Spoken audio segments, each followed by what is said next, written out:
From the shadows of a bridge, Mad Murdock listens. Every whisper, every lie, every plan. Daredevil steps in and turns the deck into a battlefield.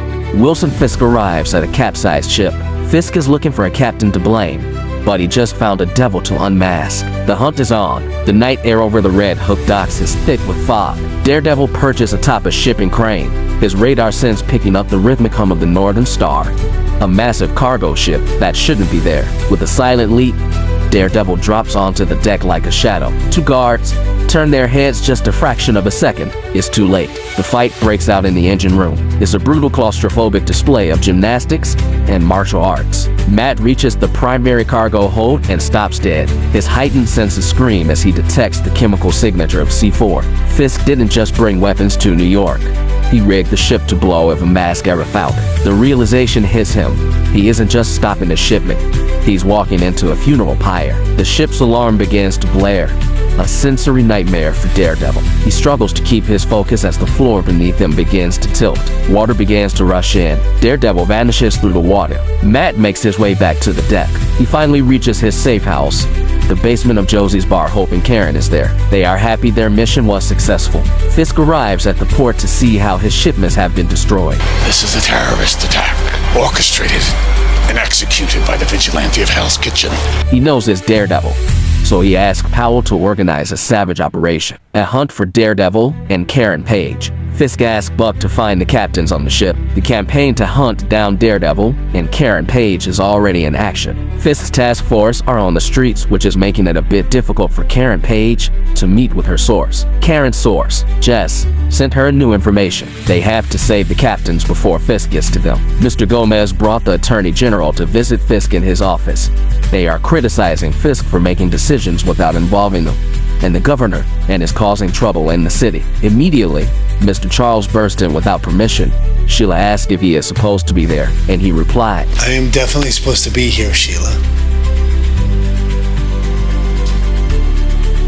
Mr. Gomez involved himself, and he replied him also. I don't know what a lieutenant governor actually is, so I guess we're even, aren't we, Juan?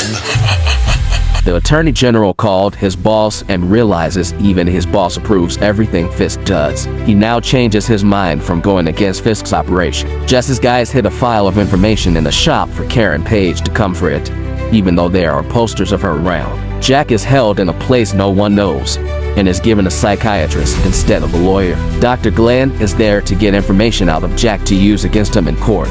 But Jack also plays smart. Jack said something that made Dr. Glenn start to have a psychometric visions of Muse. Her mood changed.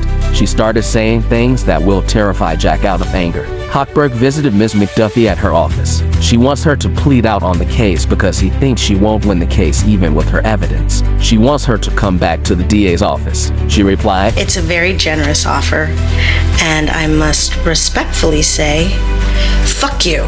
Cherry met with Matt at a quiet location. Matt wants him to find the captain and the first mate on that ship before Fisk finds them. Fisk's task force visited Josie's shop. They are looking for the captain and the first mate.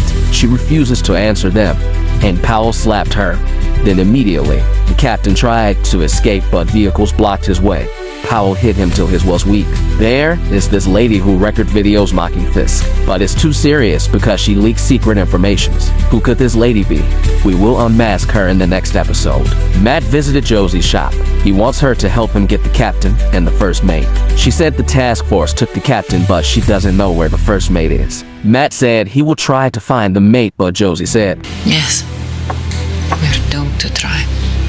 Powell hid the captain in a safe room to interrogate him. He kept torturing the captain because he isn't giving him the location of the mate. Buck appeared. He asked Powell to leave them alone. Is he going to be nice to the captain? No, he is worse.